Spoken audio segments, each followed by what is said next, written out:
Morning guys, welcome back to my allotment diaries. My name is Emma, these are my allotment diaries. I'm just currently walking towards my plot, but I know what you're all thinking out there. How is the tap doing since I sort of fixed it or improved it significantly? And I'm thinking the same, so I thought as I come down here I'd take a look and take you with me and see if I've managed to rectify the problem. I can't hear it. Is that a good thing or a bad thing?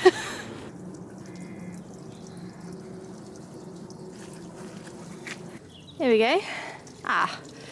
It's the same. We have the same situation. I have told them about this now. I've emailed 2 different people. It's just distributing the water back in to the thing. So no improvement, but no, it's not been made worse. Right, just to revisit the tap situation just for a second. Firstly, this is not my tap.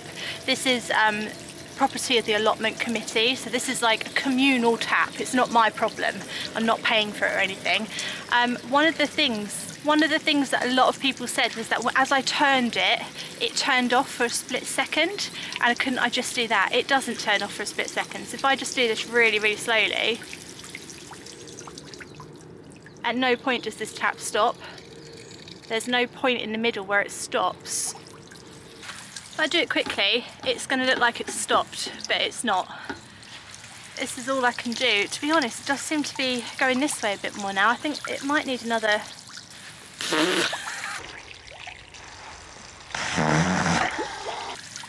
What it needs is something to plug it. I don't have anything to plug it.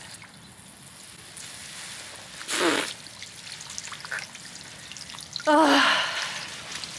Anyway, I have emailed the committee twice, like the people I'm supposed to email, about stuff that goes wrong, and no one's got back to me, but it's been 2 days. It's been 2 days, and that's just been going continuously. Obviously it's cracked in the frost. Could I staple it together again? No, probably not. Probably not. If there's something in here, I could just wrap around it really tightly, like a bit of plastic or something, just to try and stop it. I really wish I knew. The thing is how hard can plumbing be?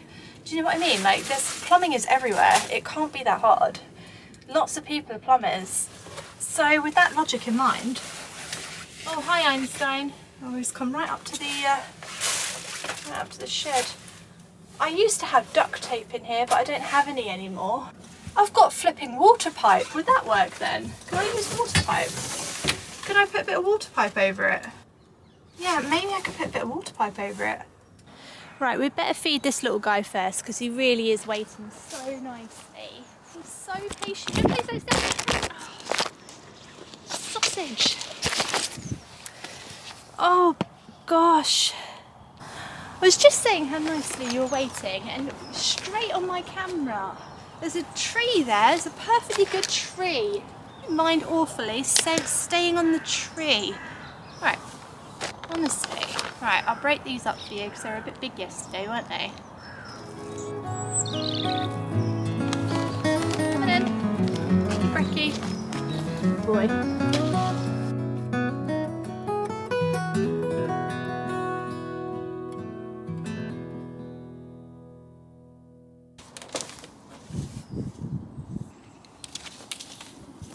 Right, so I just saw it there. Am I going to saw it?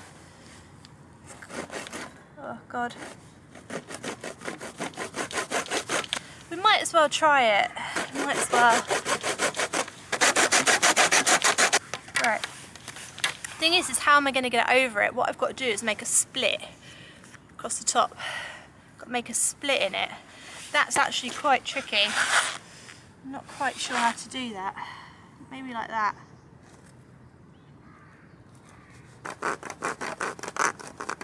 Am I gonna kill myself? Yeah, probably. Am I really gonna kill myself over a blooming water pipe? Death by water pipe. There's worse ways to go, to be fair, so yeah, I'll go with it. I can't actually believe it, but I've done it. I've got through it. Which surely must be a sign that this might work. Let's go try it. Right. That's what I'm thinking. Sort of open it up a bit. Can I open it up though? Oh, that's interesting. Is that better? No, probably not. You know what, that's actually going to work. I just need my saw again. I just need to make it a bit smaller. Hang on. Who needs a plumber?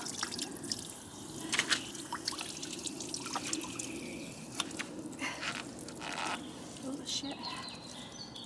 Shit. Hang on, has that fixed it or not? Has that fixed it? No. Is that better or not? No, it's not better. Oh, can I attach a hose to that? Right. I don't think it's quite worked because it's still leaking a little bit, but there's no longer a fountain. That's what we've done now, guys, but it is still leaking. That is the concern. It is still leaking. Don't know. Let me know if that's better or worse. I'm not really sure that's any better, to be honest. I think I should stop fiddling around with it now. I just feel so bad because like no one's been to fix it. You know, it's been like 3 days where it's just been like this. So that's clearly not worked. I think it's not worked because it's not gone all the way round. Had it gone all the way round, I think that would have worked. I don't know why I was thinking that might work. Oh, never mind. Never mind. We tried. Really broken it again. What's wrong with you? Only a robin. Oh. A bigger nail. Yeah, we need a bigger nail in here. That's all we need. Oh, I'm sorry.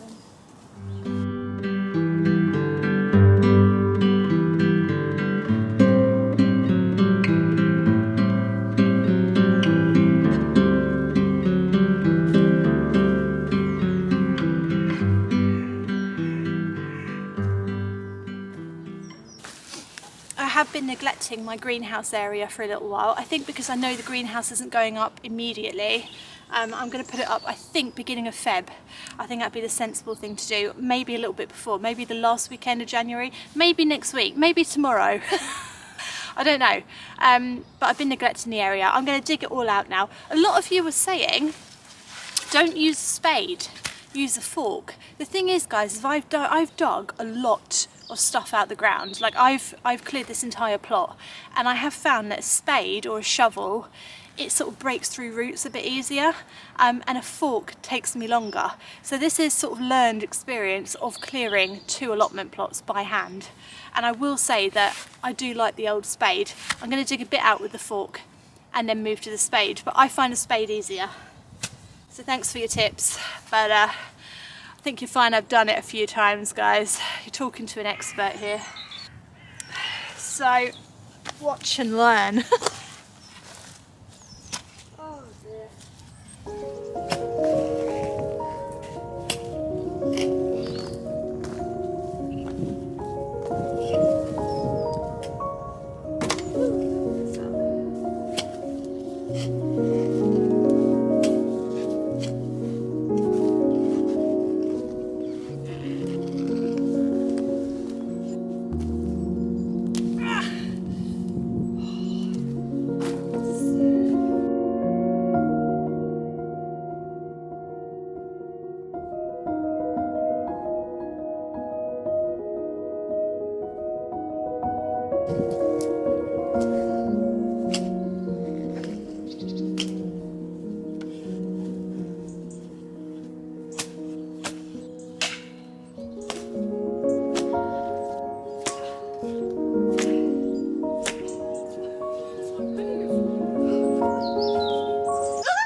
Every time I dig something, I hear like a water sound, like a water bottle. Is it my fork? So every time I pull it back, it's like, you hear that?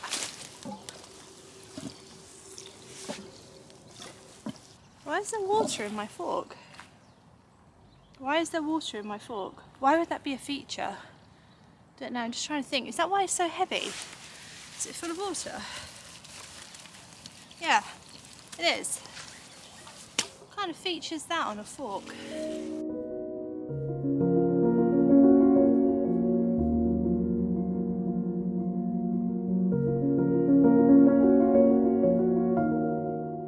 What I need is a digger. I need a small little digger thing, one of the little yellow ones, what are they called? JCBs or something. I need one of those to come and just dig the whole thing out. This is just horrendous. It's so muddy, it's horrible. I wonder if I could level it a little bit and it'd be easier. I don't know. I don't know why levelling it would make it easier, but in my head I just think, I wonder if it was level, it would be easier. If it'd be easier, so, you know, we'll find out.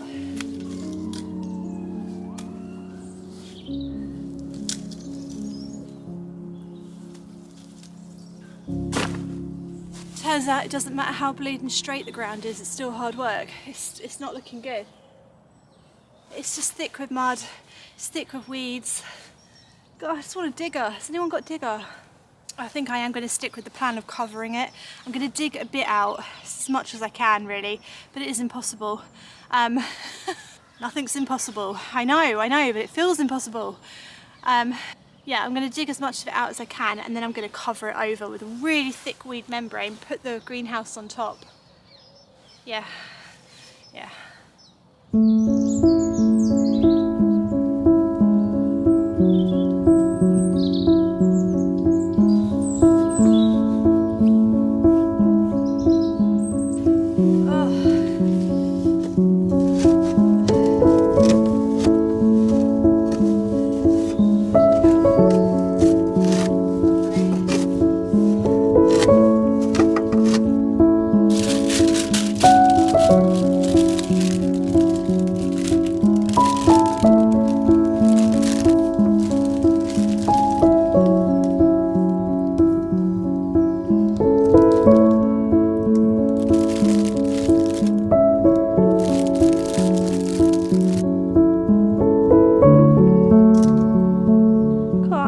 Right, he used to have a little stick here, he used to come right out, and I put this next to it and then he could sit there and eat it, but some big bird or something or a squirrel's come and broken it. So I'm going to have to put a little stick through it, I think. Alright.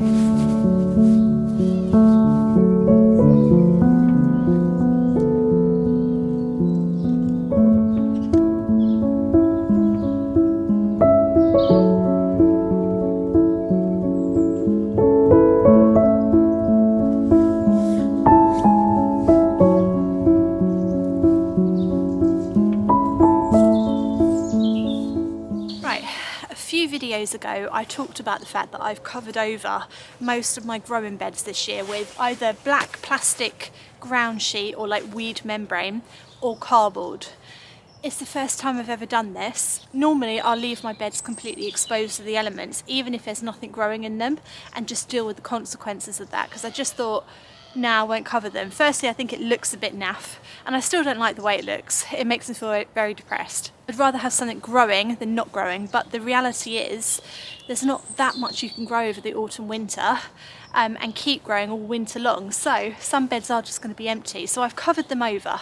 I talked all about the benefits of covering them over, so keeping all the nutrients in the bed, warming the soil up for spring, preventing weeds coming up too early. Obviously there are downsides, and a few of you have mentioned recently to me to check under the covers for slug and snail eggs. Slugs and snails love to lay their eggs in dark, sheltered, moist, protected places, just like if you've covered over your bed, so they'll be under there.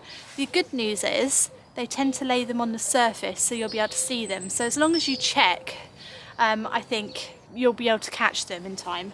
I'm going to check now and see if there's any slug or snail eggs under here. They are disgusting, by the way. They are some of the most disgusting eggs I've ever seen in my life. I think because I know what comes out of them, you know. I don't like them. We'll just uncover this one and have a look. Alright, let's have a look. Do you know what? There's a lot of weeds coming up in this bed and it's been covered for a long time. Look at the amount of weeds. It might be because that cover isn't quite dark enough. I mean, it must be, because there's a lot of weeds that have come up in this bed, which I'm really surprised about, to be honest. Right, I'm just looking over, see if there's any little slug or snail eggs. Yes, there are. Oh, crappy doodles, there are. That's just one though. Does that mean if I dig a bit there'll be more? Oh, that isn't it. That is, let me show you it. Right, you might not be able to see this on camera, but you see that little ball there? That little like silvery sort of see-through ball. That's a slug or a snail. That's it, that's one of them. Normally they sort of lay them in groups. That is an egg. That is an egg in my hand. Oh, right, okay. I'd expect them to be, maybe that's been picked off by something and eaten. I'd expect there to be more than just one.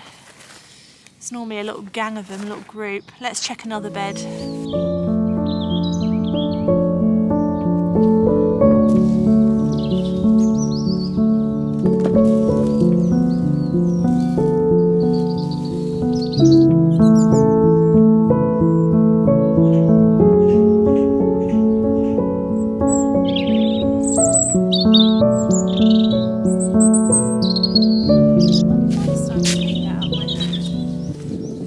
I wonder if Einstein would eat that out of my hand. Let's try.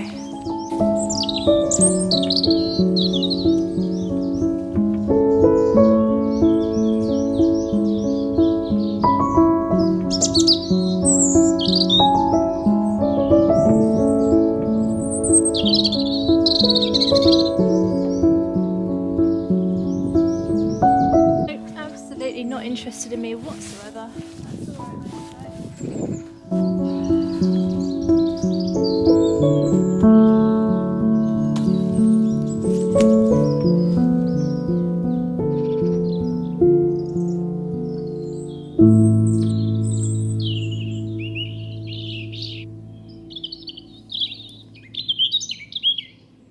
Right now I can't see any slug or snail eggs, but it is a good time of year to start checking.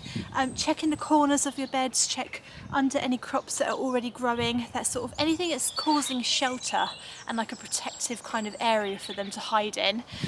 That's where they're going to be laying their eggs. So it's a good idea to go around, stop them before they can actually hatch and grow and eat all your crops. I'll keep checking mine over the next few weeks. I hope you've enjoyed my little allotment vlog today. I'm going to be back again next time. When's this going up? Wednesday? Is it Wednesday today? Yeah, so I'm going to be back. So I'm going to be back Friday with another allotment vlog. I hope you've enjoyed watching all my vlogs so far this year. I'm just going to keep coming and showing you the whole process of my allotment plot again over another year. So I hope you enjoy it. If you're not following me already on TikTok and Instagram, and you've got a TikTok or Instagram, I am over there. I'm just at Emma's Allotment Diaries. I do put up a lot more content on there now, a lot more behind the scenes, particularly on TikTok. So if you're on TikTok, come and follow me over there and see what I'm up to on my plot. I will see you again Friday. Thanks for watching, guys. Bye.